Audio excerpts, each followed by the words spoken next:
This podcast contains strong language and adult themes from the outset.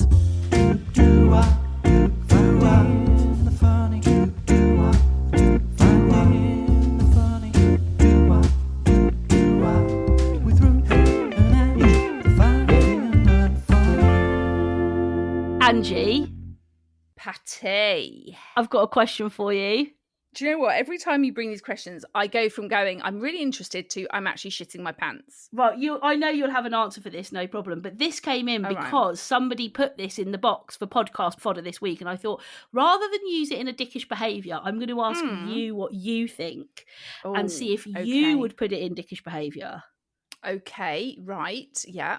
How do you feel about people who go all out for Eurovision? This is a tricky one, actually. Because I feel like Eurovision has become a trendy thing. Like, I think there was a time... Yes, I do. You think there's a time where it was dickish? Yes. Right. And everyone, what the bloody are you watching Eurovision for? It's a load of shit. It's just a load of shit songs, shit artists, all the rest of it. A lit shit. There's a lot of lit shit artists. A lit shit artist. Which means they're both good and bad. Yeah, a lit shit. But I actually think Eurovision has had a bit of a glow up. And I think it's because... I did not expect this from you, Angie. I did not expect it. Yeah. I think it's kind of switched bands. It was dickish, and I think it's now. But what do you think about it? I actually did. You watch any of it? You were out, weren't you? Yeah, but we had a bit of it on. I actually, and I don't know whether it's because for the first time in shitting years, we did well. The UK actually did really well. We'd have won it, wouldn't we? We would have won it. Yeah, for shit. Definitely. Yeah. So I don't know whether that slightly changed it. Because obviously previous years we've just been like nil pois, bottom of the pile, and it's been like, oh, okay, this is shit. Whereas this year was slightly different. So like, we've been given 12 points. I know. We watched some of the pointing and I was like, oh my God, I can't believe it. Yeah. I was actually sitting watching it. Joel and I were watching a lot of it together. Yeah. Joel is really into it. Yeah, I could see that about Joel, actually. Yeah. Yeah, I could see that. So we were watching a lot of it together. And I was actually, while we were watching, I was thinking, do you know what? You could make this into a really fun party. Yeah, well, I've got lots of mates that do it. You could bring stuff from around the world and everybody does. Yeah, and you can do your own scoring. You do your own scoring, have your own scoring sheets. Yeah. So next year, Angie. Yes. Yeah. I think we should do like a massive Eurovision party. Do you know what as well? You and I would put on a really shitting great party together. We would have everything covered. It would be the fucking bomb. So let's start prepping now. We could be the two women from Bucks Fizz. Yes. Couldn't we?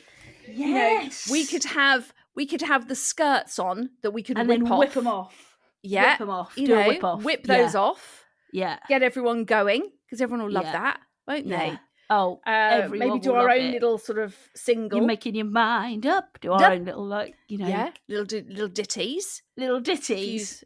So you think Eurovision has gone from dickish to I don't know what the opposite would be. Opposite? It's gone from dickish to littish.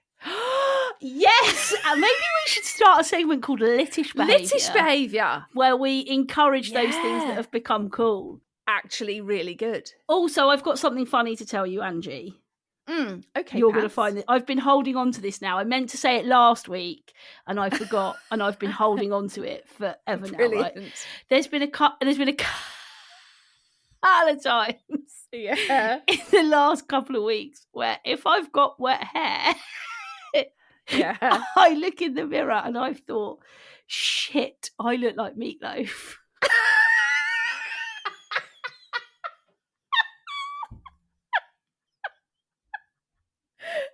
Can you see it? Can you see it? You've got loads of looky likeys now, and they're all awful. They're all pigs. I honestly, I got out of the shower the other day and I looked in the mirror and I went, God, I look like Meatloaf. I look like Meatloaf. This is atrocious. No wonder I've been having a breakdown. I look like Meatloaf. Yeah, but can you see it, Angie? Can you see it? I can actually see it. Fuck! I think. Yeah, but what I was gonna say is, right, who looks good with wet hair? No one. No one. No one. So I think anyone with the wet hair could probably go, yeah, I do look a bit like Meatloaf. I look, honestly, and it's the curl. It's just the little curl at the bottom. It's the colour.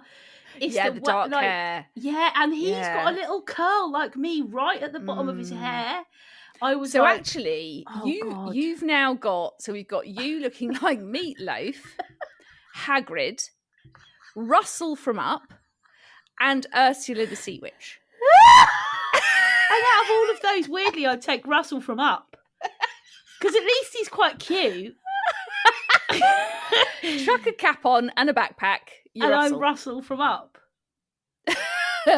Honestly. Pat, that is hilarious. I knew you'd... And I meant to say it last week and I forgot. Well, because we were big in, post 40th birthdays. I know, but then I was like, I've got to tell her this week, and I've wanted to say it to you. And there's been so many times where we've been either on FaceTime or on the phone, and I've wanted to go, do you think I look a bit like me? I've got to say it. And then you're like, no, save it. Because I knew if I told you, you'd crack up, and I'd instantly regret not telling you on here.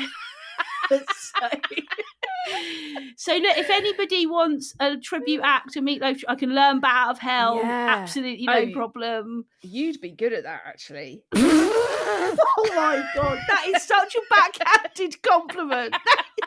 That is like, you'd be great on stage, you'd give it everything, everyone would get into it. But let's face it, Patty, it's because you look like fucking Meatloaf. Meatloaf. Have you ever eaten meatloaf? What even is meatloaf? Oh, I don't know. It's some American thing, isn't it? Yeah. Sounds disgusting. Anyway, that's it. That's all I've got for general chat. That is very, very funny, Pats. And I appreciate you bringing the meatloaf to the pod.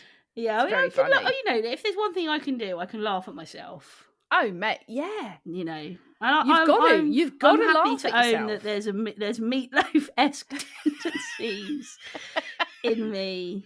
Years ago, it used to be that people would say, oh, when you look like a cute version of Drew Barrymore when I was a little kid and all of that stuff. And it was like, oh, yeah, you look like a sweet version of this person. And now it's like, you look like Russell from Up, Ursula the Sea Witch, and Meatloaf. Well, basically... on some days, Hagrid as well. So there you go. But basically, what's happened is you were the cute one when we were younger. And, I looked like Steve. Oh, so thanks, Ange. I've had a glow down, you've had a glow up. That's essentially what we're saying here. Yeah, thanks that is basically what we're saying, yeah. Anyway, moving on. Patty, bring me the Urban Dictionary.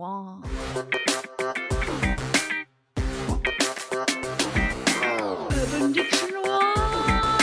Urban Dictionary. Urban Dictionary. Okay, this week's Urban Dictionary is geek rich. Geek rich. Yeah. Geek rich.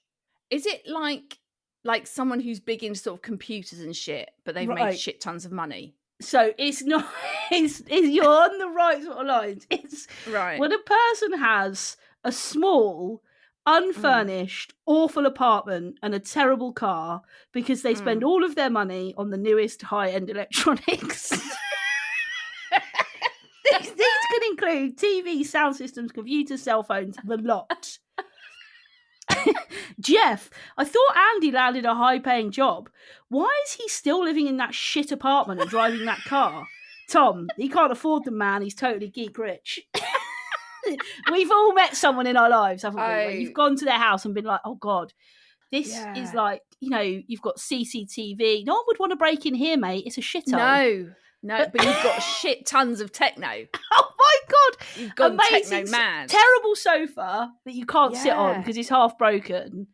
But an amazing sound system. Projectors. Those sort of places almost look a bit like squats. Yeah. It's like you've walked into a squatter's house. With a blow-up bed. It's not. Yeah, blow-up bed. Some shitty beanbag on the floor. Yeah. A disgusting rug that looks like someone's died on it. Or spunked all over it. But Then, wow, massive fuck off TV on the sound wall, system, surround everything's sound. like. Do you know what, Angie? I think if Ian hadn't have been lucky enough to have met you, he would be geek rich. Oh, 100%.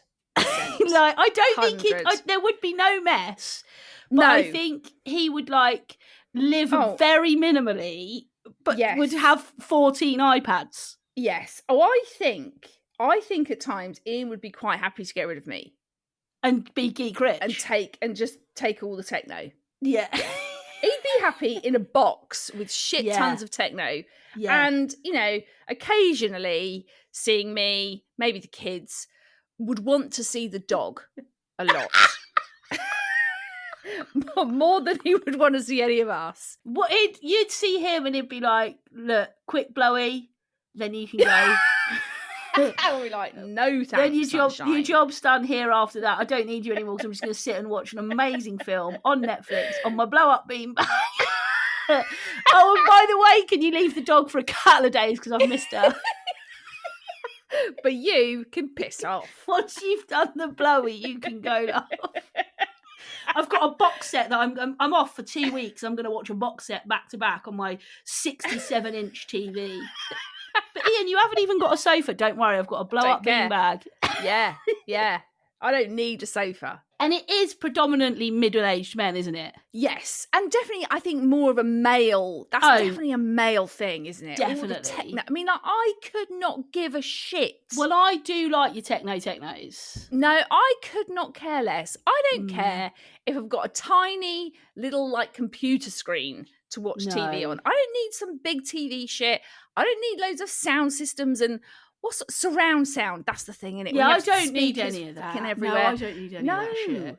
The other thing is, when you get into that, right, you have about 48 remote controls. No, you can't use that one. That's the wrong one. That controls the Sonos speakers. That does the surround sound. So no, not that one. That switches the lights on. That switches the lights on. No, not that one. That does the curtains. It's like, oh my God, fucking hell. All right, mate. I can't even manage the Sky remote a lot of the time. Well, that's because I actually think I am becoming more Margs. Oh God, you are going to be a nightmare for Joel and Ellen. Like, I already am. I basically I'm like tech for Matthew's parents. You slightly go against the grain on that. I do, because I am tech whiz, man. Yeah, you are. I know how to do things. Although you did forget your charger for your laptop this morning, which yes. I mean, but that's forgetfulness. There's nothing to do with tech. Yeah. If somebody says, "Oh, this is happening," or you know that is happening, you should have a backup. Cable pads. You know that if you're big in the techno, you should be clear on your backups. You're right. That you need to have your techno backups. I am useless. I'll like if they say, you know, I'll be with Nels. She'll say, "Should we watch something on Netflix?" Yeah. And I'll start doing it. And she'll go, "Just give me the control." Yeah, give me the control. I can't. Be like Margs. Where do I go? Do I go down to apps? Oh my God! Yeah, you're going to be like Margs. I know, it's bad. Mum said to me the other day, "This thing, can I play it through Facebook?" Like, Mum thinks the whole world leads back to Facebook. I was like, Mum, you can play that just on an app. She was like, but don't I do it through Facebook? No, Mum, the whole of the internet, I mean, it is controlled by Mark Zuckerberg, but the whole of the internet is not like controlled by Facebook. She was like, oh, but I go into Facebook to do that. Yeah, but you don't have to, Mum. No. Oh. No. Well, really, Facebook is the only sort of techno that Mum's got any involvement in. Oh, yeah, and it's only so she can message Auntie Marilyn. Yeah. I'll private message you, Maz. It's all right, Maz, I'll private message you. I'll private message you. I mean, that is one of those things that we've talked about that before, but all that private PM messaging me, hun. shit. Yeah, PM me, hun. I saw this brilliant thing on Instagram this week, which was you probably won't remember this, but I missed the old internet, where you'd put up a load of sad song lyrics on your MSN Messenger and be away for hours, and then people would message you and say, "Are you okay? Yeah, it's fine. Nothing's wrong. It's fine." And you'd left like the lyrics of the saddest song you could find. Yeah, but actually, I'm fine. I'm fine. Yeah. Somebody then messaged me off the back of me sharing that and said, "Oh, my friend Rachel messaged me and said, oh, funny story. I split up with my boyfriend once, and he cleared all of his MSN contacts apart from me and just kept playing sad songs down MSN all the time." Oh my gosh. She said every time I came back to my MSN Messenger, there'd be like another song. I don't think I really had MSN. No, you were just out of it, weren't you? Yeah. So you were like, that's why the generation that I was born into is like the for me, I think is like the perfect generation, because we still did the like riding around on your bikes and talking to your mates on home phones and stuff. But then we also all explored of that stuff the just internet. started. Yeah, exactly. Yeah. It was like the perfect mix. Anyway, we all know someone who's geek rich, and I would like to hear from people if they've been to a certain house or apartment of somebody. If you've been to a squat. Who is geek rich. That is a very good urban. So there's loads of ways you can get in touch with us. You can find us both on Instagram. I'm at Ruth Corden, Ange is at Ange Corden. And you can find the podcast on Facebook, Instagram and TikTok. Just search Finding the Funny Podcast.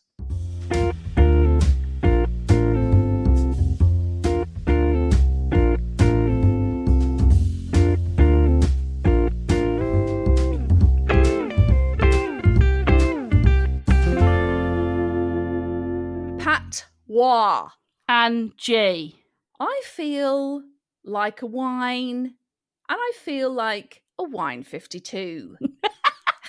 I feel like a wine, and I feel like I'm 52. Well, yeah, I mean, this morning I do, yeah. But yeah, I mean, guys, how would you like to try 3 bottles of exceptional wine for free? I would. I mean, I know I would. Hands up. I would.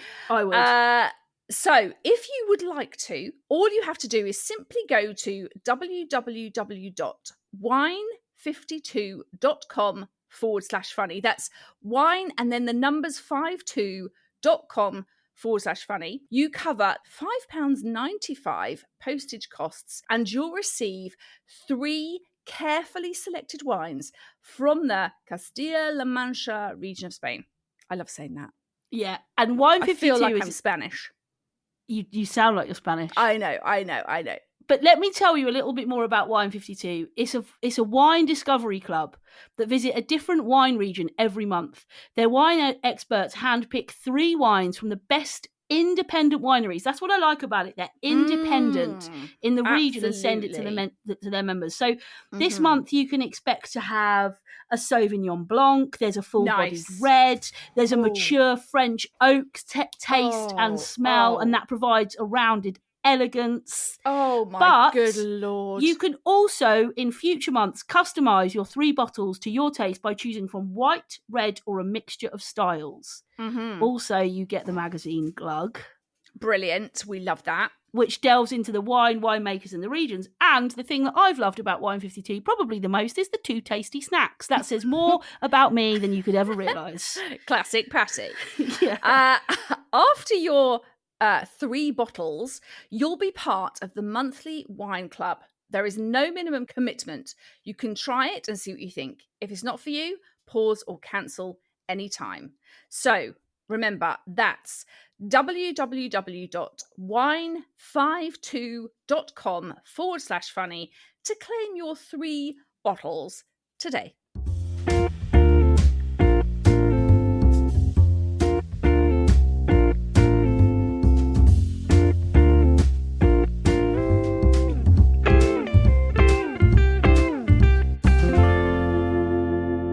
Right, Ange, what has been getting on your shitting tits? Right. The thing that's been getting on my shitting tits this week, and I had a particular experience, is what they term easy to open packets. Are they not? Do you know what I mean? This happened to me with Jacob's cream crackers. Oh my god! So I've got a new packet of Jacob's cream crackers out. Cream crackers. And you know it's got the little tab. But you should be able to find the tab, the start of the tab, right? They are repeat offenders, Jacobs. They're annoying. They are. I actually think offenders. They are the worst, in my opinion. I've had issues with other packets, but for one, it says, it shows you where the little tab is, right? You can't fucking open that tab. You can't get anything in there to start the peeling process, right? And when you do, if you're lucky to just get that, it only does it one side. So then you can't open the other side because it's completely and utterly glued down, right? then if you do manage to start the peeling process, the whole thing fucks up. You end up losing the top 5 crackers because they're all completely crushed because you've been trying to open the packet via the easy opening packet that's not easy opening. You end up getting a pair of scissors or a sharp knife and whacking the thing just to open it. Why do they even bother putting easy opening packets? Because they're not. Do you know what I think the worst is? Fucking ham.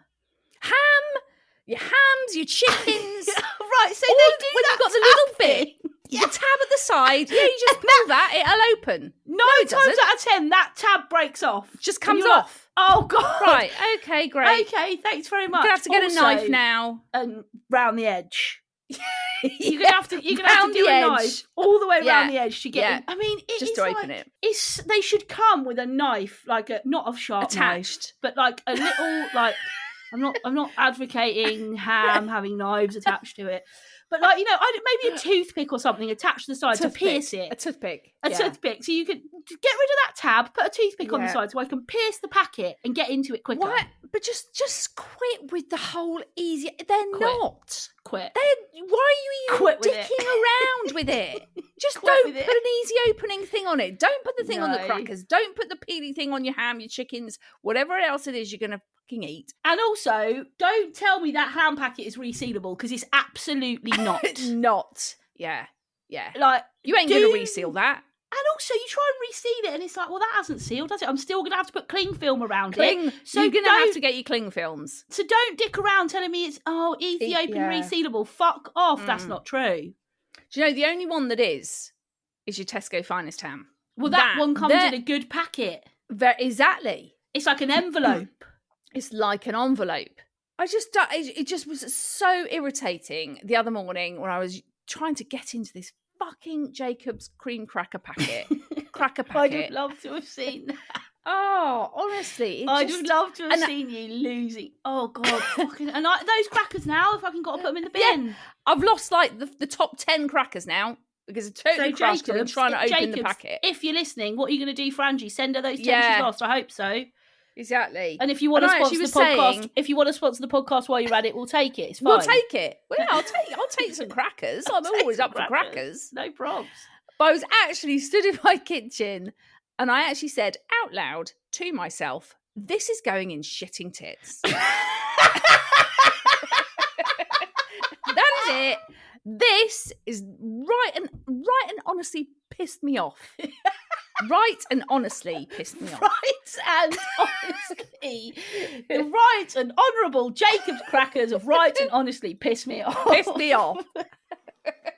Oh, that is there are my tits. Honestly, that is an absolutely brilliant one, because I think everyone will be going, oh God, yeah, there's certain packets. The other thing is, like, when you get like, we've got a new kitten recently, so I've bought a few new kitten toys. Why are they like super glued to the cardboard? Or like those tiny little stupid. It's the same with kids' toys. Oh my God.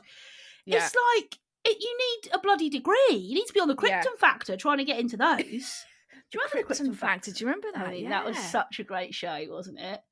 They should bring that back. Yeah, and I loved the obstacle course at the end. Yes. Yeah, and there'd always be one woman who hadn't quite trained for it. And you'd be thinking, she's great on all of the mind stuff. She's got this down. She's answered all the questions. Her general knowledge is spot on. Yeah, amazing. But you put her on that. You put her on that assault course at Jenny, the end. when you get to the assault course, you are fucked. Screwed. You're screwed. And you're sort of waiting for it, aren't you? Like, I can't wait to see Jenny, because Phil has had a terrible general knowledge round, but look at Phil, he's going to bust this. Look, he is built. He's going to bust it. Phil is cut, and he is going to be all over that assault course. And then they pan to Jenny at the end, and she's like, I don't know what happened. I did great at general knowledge, but I said, oh God, I just lost it. I lost it on the ropes. It were ropes that got me. Maybe we should bring it back, Pat. Mate, we would be sensational at hosting the Krypton Factor. The Krypton Factor with Patty and Ange. Yeah, there is a TV show in that. That has got a ring to it. It's got a ring. Well, great shit. Great tits this weekend. Great shit tits. Great shits, great tits. Great tits.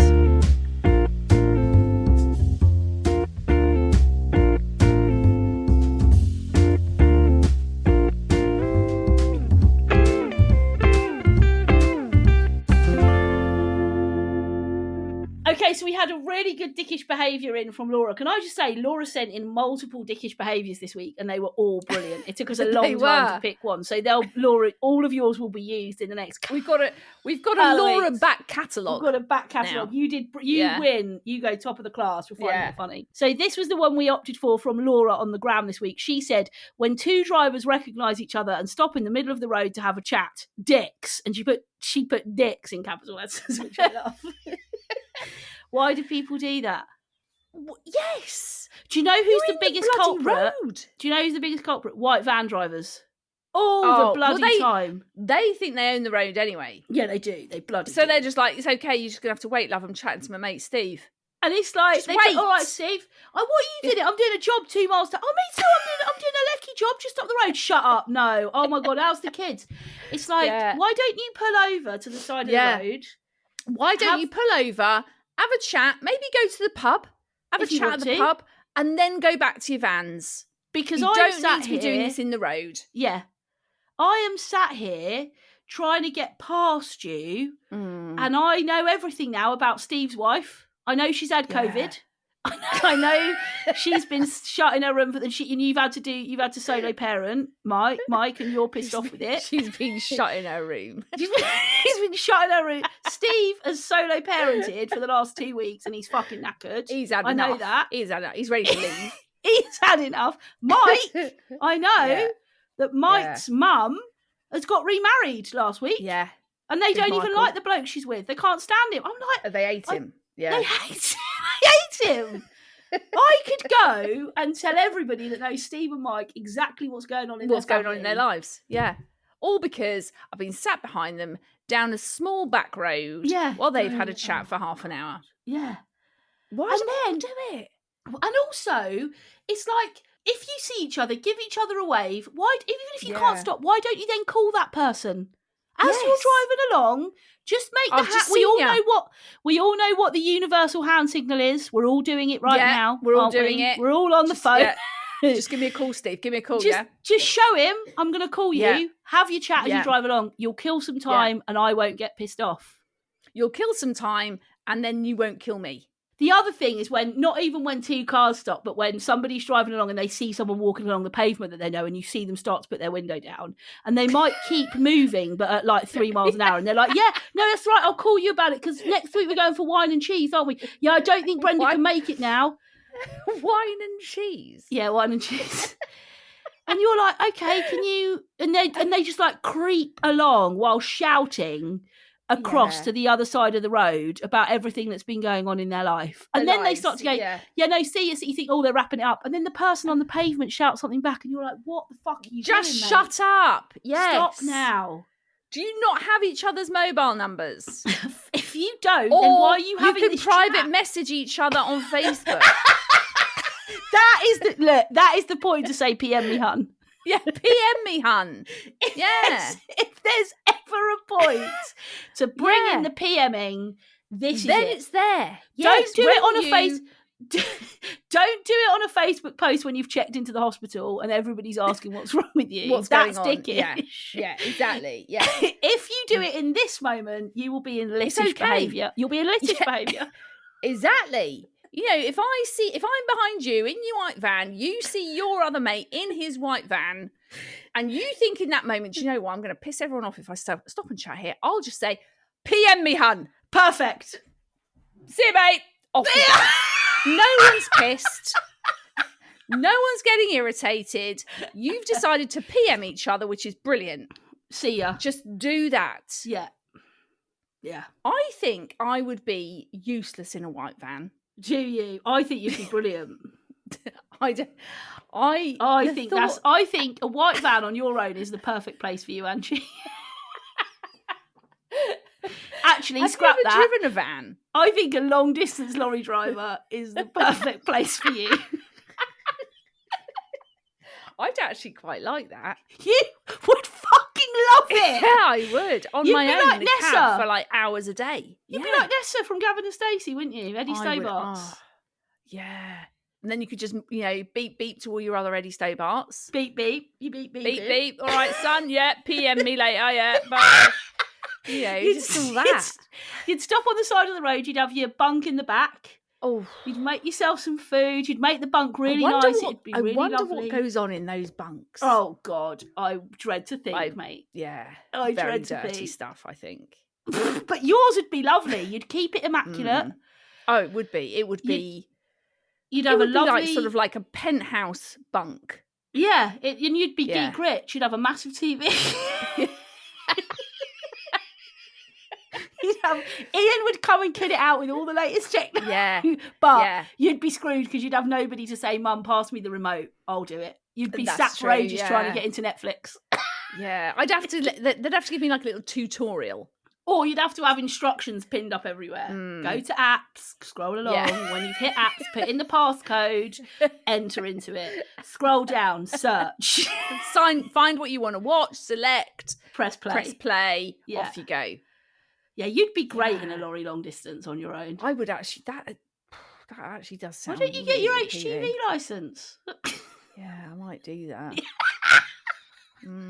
I am genuine. That's actually a really good shout. Yeah, I'm actually. I think you'd be great in a white van because there's lots of things that get on white van drivers' tits. I reckon. Yeah. I reckon there is. I reckon they rant a lot in those white vans. Fucking hell, mate, you get a bloody bus through there. Oh, God, what's he doing now? Oh, hi, Steve. Stop, put your window down, higher. PM me, Steve. Yeah. Anyway, absolutely brilliant, dickish Laura. She's sent in loads, which we will Laura, make we are going to be mentioning you for the next few weeks. Yeah, for sure. So, get ready. Get ready. Get ready, Laura.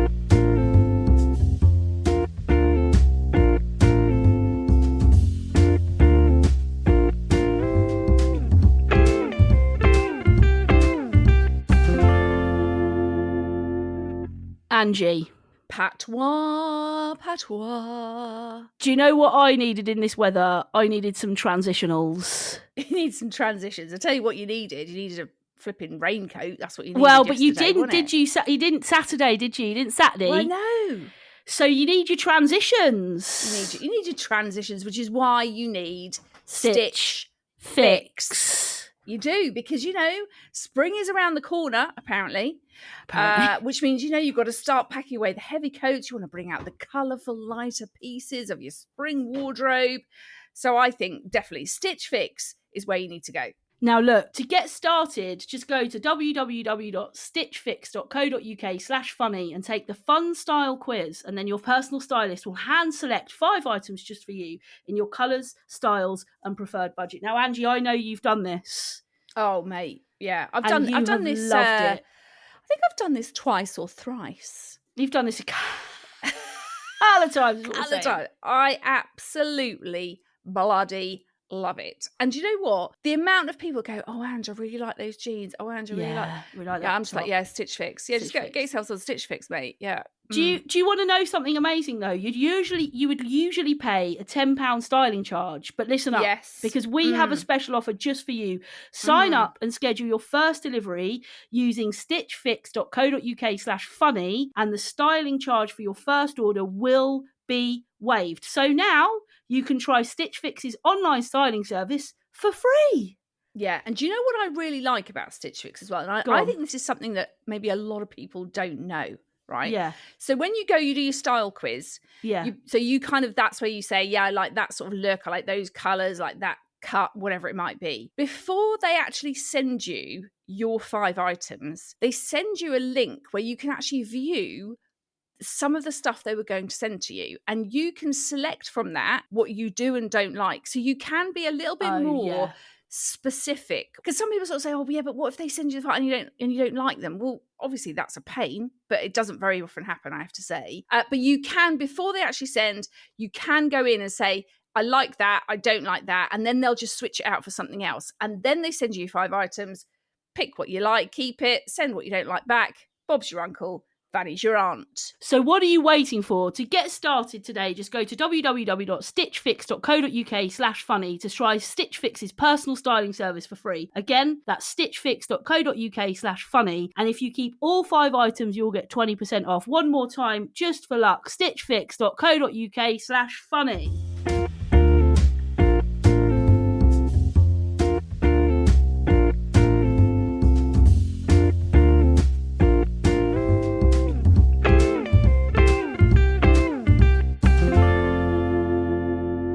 Okay, so we had a very, very interesting dilemma. We did this week, and we bloody love a dilemma, Pat. We do. We love it.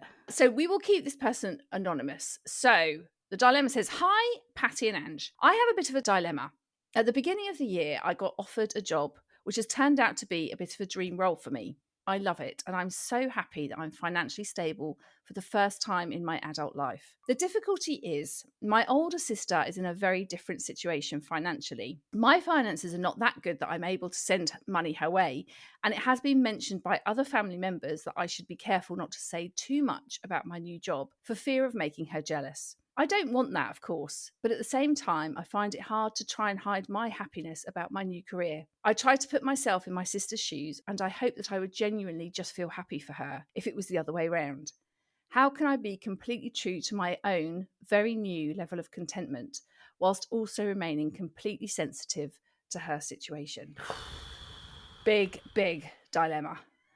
Also, so hard to manage that in whatever situation you might find yourself, whether it's that somebody's got married and you know that somebody in your life longs to get married, or had a baby, or bought a new house, or like, I think that's the thing, isn't it? Life is an ongoing up and down of highs and lows, and sometimes we're at the mountaintop and the people that we love are still in the trenches, and it is difficult to find that like middle ground. I think as well, like, you know, I think you and I have had not around money, but we've had those kind of moments of like feeling like you're doing really well and this is all happening for you and it's not really happening for me, and I'm happy for you, but I'm also at the same time I'm a bit jealous, or I'm a bit sad about the situation, or I feel a bit like left out of something.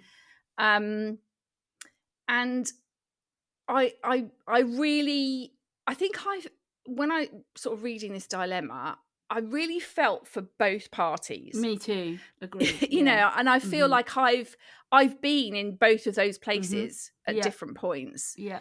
And I think the only way to manage this stuff is to not kind of feel like you can't be happy about what's happening for you, because you can. Ultimately, you're finding yourself in a really good place at the moment. And that's brilliant, and it should be celebrated, and you should feel good about that. But I think there's also a very, you can have that and also be very gentle around how you are then with her about where you are and where she is. I think so much of this is around communication. Like, if you can sort of speak to her and say, look, I realise that at the moment our lives are very different. I'm kind of living this really good life. I'm in a very good place. I'm loving my job and I feel kind of, but I also realise that that's hard for you because we are completely different and we're in different places. And I think just keep that sort of, because I think if you feel like someone understands that you are in a really good place but someone else isn't, that ultimately makes such a difference. Just feeling like someone gets you and understands what's going on.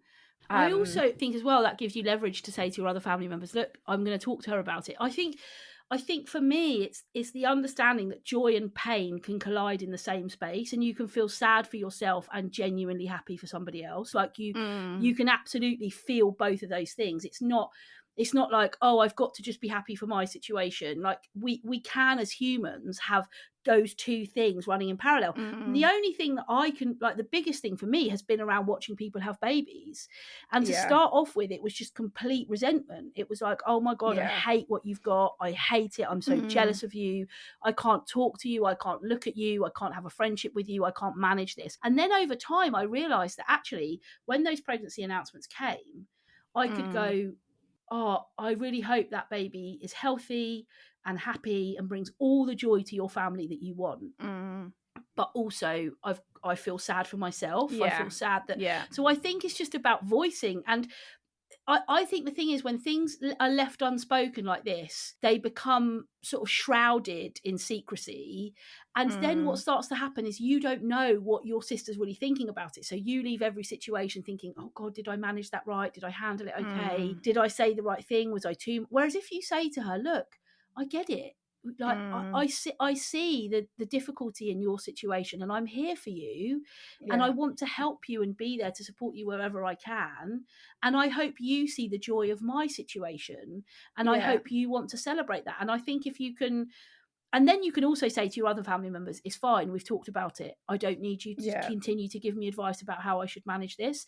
We've had a conversation. And if you don't feel able to have a face-to-face conversation, maybe write her a card or text her or I've had lots of people with pregnancy announcements send me lovely cards and acknowledge that I know that there's pain in this for you, and we know that this is going to be difficult, and we want to be sensitive to that, alongside this is our news and we wanted you to hear it. And I think there's something intentional about that, isn't there? You've written down exactly that what you feel, and that you can see that there might be pain from her side as well. So, but I agree with you. I think in some way you've got to have some sort of communication about it. I think that's the only way you're going to stop it getting bigger. And and I think it also just it will make, I think it will make your sister feel like you do understand, you do get she's how this is validated. I understand that right now for me everything looks rosy and everything looks great, and I understand how hard that must be for you to see and to be around.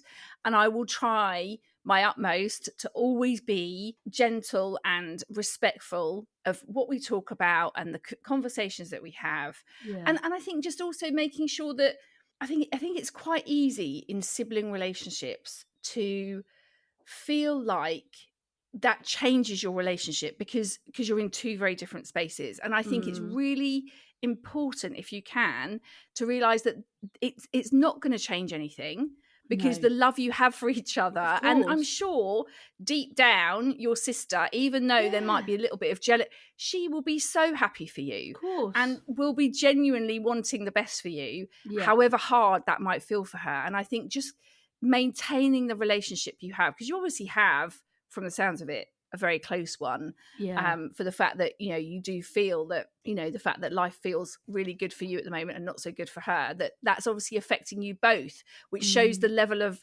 love you must have for each other. And I think just sort of try and keep that in the front of your mind, that actually this doesn't change anything. The relationship we have is not going to change based on the fact that I'm here and you're there at the moment. We just got to make sure we keep talking to each other and just keep kind of being sensitive to how each other is going to feel. Of course. But it's really hard when siblings find themselves in very different situations, and that happens right throughout your relationship.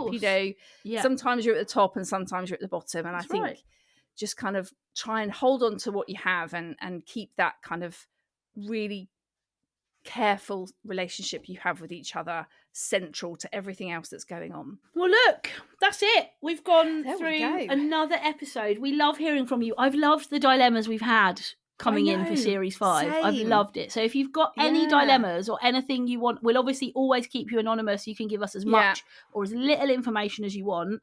But if you've got something that's going on in your life that you think, I'd like another opinion on this, or I'd like to hear a different perspective or viewpoint or whatever, Ange and I have had dilemmas that we haven't agreed on, that we've had very different views on. So there's loads of ways you can get in touch with us. You can find Ange and I both on Instagram. I'm at Ruth Corden. She's at Ange Corden. And you can find the podcast on Facebook, Instagram, and TikTok. Just search Finding the Funny Podcast. But that's it. We've gone to the end of another episode. And Boom. We've done it. Mic drop. Boom. And Ange and I will be back next week helping you to find more of the funny.